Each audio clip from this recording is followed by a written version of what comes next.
Good morning, Form 1, and welcome. I hope everyone is well. Today we will be looking at misusing the gift.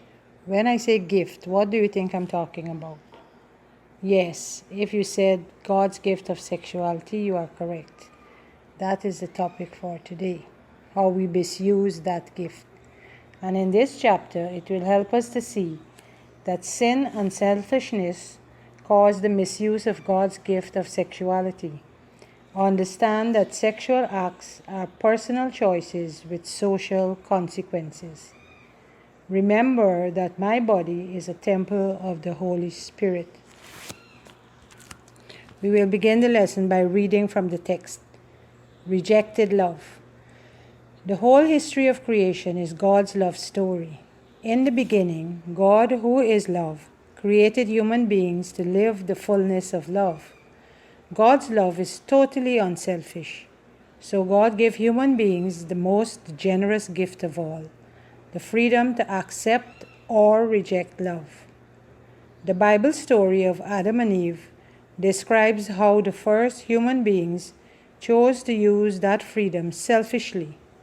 In their disobedience, Adam and Eve rejected God's love. We call that rejection sin, from a Hebrew word that means missing the mark. The consequence of that first choice to reject love is part of our human nature. It is original sin, selfishness, the tendency to reject the responsibilities of love. So love comes with responsibilities. It is not just an empty word.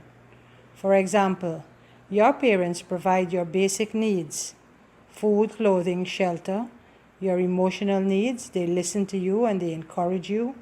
And also your mental needs. They send you to school, etc.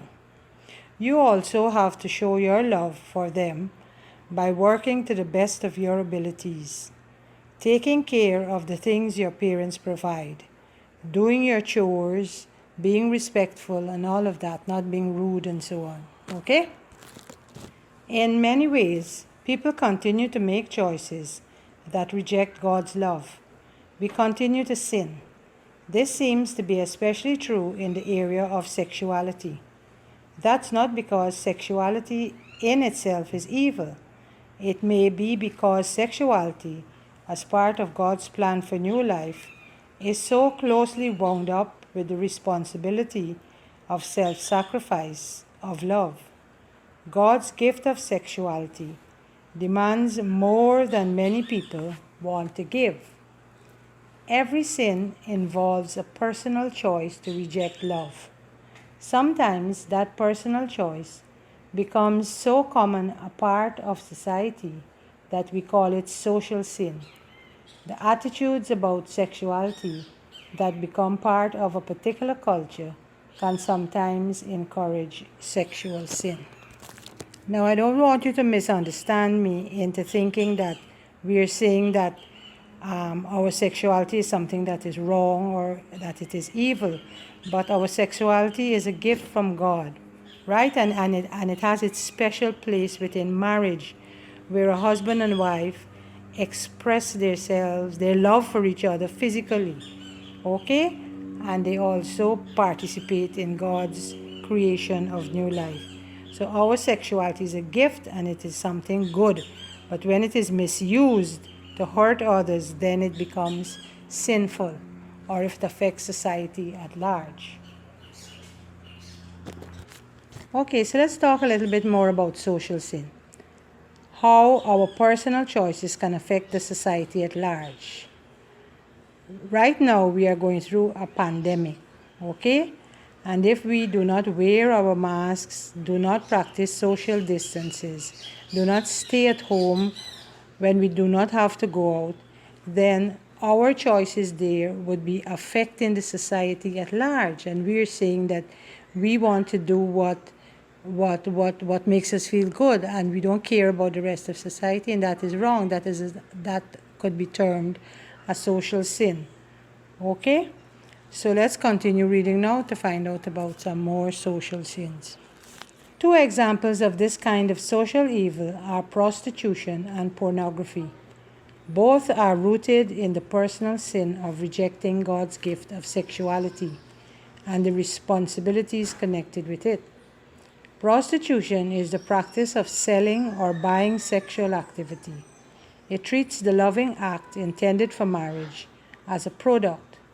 Many prostitutes, especially young runaways, feel driven to resort to prostitution to earn money for food and drugs. Both prostitutes and their customers risk contracting sexually transmitted diseases, especially AIDS. Because prostitution is technically illegal, it occurs under circumstances that often include other crimes and violence. So, the other two kinds of evils, social evils, are prostitution and pornography. Prostitution being the performance of sexual acts for money, drugs, or other rewards. And pornography is printed or visual material intended to stimulate a person sexually. So those are two other types of social evils. All right? Generally, pornography refers to writing, art, film, or photography intended to cause sexual excitement. Like prostitution, pornography separates sex from its true place within a loving, committed relationship. The people depicted in pornographic material aren't intended to be seen as persons. Violence is often a theme of pornography. Pornography is technically controlled by law, but a huge industry exists to supply pornographic material to every community. Elements of pornography even appear in the popular media. It's important to remember that the existence of pornography and prostitution does not make God's gift of sexuality wrong or evil. The human body is a beautiful expression of God's creation. Selfishness and sin are real, but they cannot change the ending of God's love story.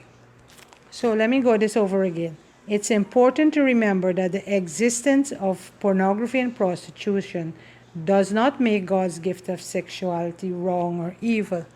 So we're not saying that because pornography and prostitution exists, it means that God's gift of sexuality is evil. It is not. It is not evil only when it is misused, when it is used to hurt others, when it treats the body like an object and not a person.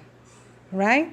So God's gift of sexuality is not evil. It is good. It's only wrong when it is misused. Now, earlier we read that the attitudes about sexuality that become part of a particular culture can sometimes encourage sexual sin. How is that so? How it is used. It is sex sells, in other words. If a manufacturer wants to sell anything from alcohol, clothing, shoes, handbags, you name it, they have a sexual slant to it. Somebody must have their chest outside if it's the males, or the girls wear very revealing clothes and things like that. Okay? And also the type of music that we're exposed and we listen to and we enjoy. That also promotes a culture that can lead to sexual sin. All right? So we have to bear that in mind. What we look at and what we listen to. All right, students? So that is all for today. We will continue next week. So long. Bye-bye.